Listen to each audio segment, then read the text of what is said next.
Taking a look at good and bad examples of this assignment, the hand assignment, similar to the last one, the blind one, where we're looking more for the experience of looking at the thing than the hand, except with the hands we do want them to show up like hands. So this is what we don't want.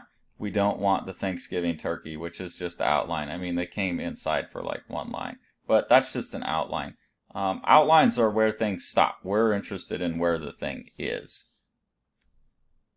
This one's better. It's looking at where the thing is. It's looking at the hand, but it's not one continuous line. You can tell that they like stopped and picked up the pin, and then there's a lot of this. So when I say chicken scratch, I mean people like going like this or going back and forth over a line unnecessarily.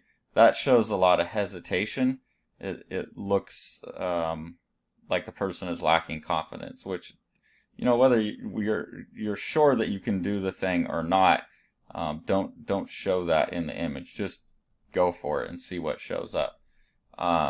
This is another example of someone that's trying to draw the thing, so they're stopping, starting, stopping, starting, stopping, starting, stopping. And they're trying to draw what they think they see.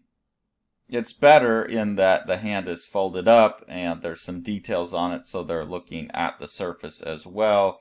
There's some unnecessary like shading going on. We don't need to have any shading, but it's not that single continuous line. That it's someone trying to do it.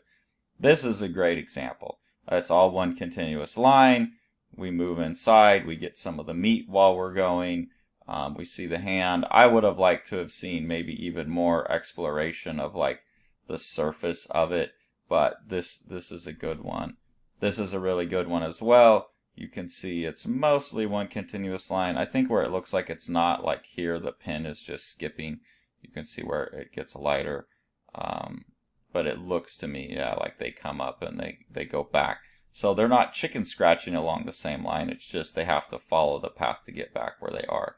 This one looks nice and three-dimensional, really clean, confident lines. There's actually changes in line weight, which is nice. That's very difficult to get on the fly. This is a good one as well.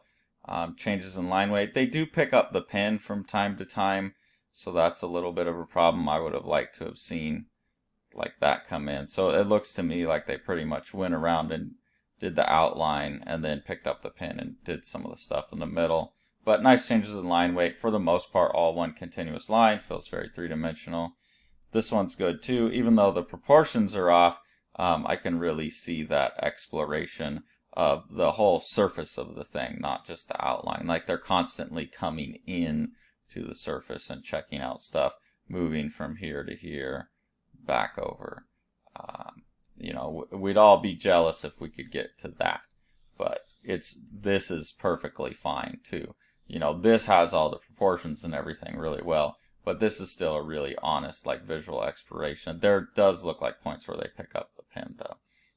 So those are some good examples for things to look out for. Don't do that. Things to aim for when you're doing something along those lines.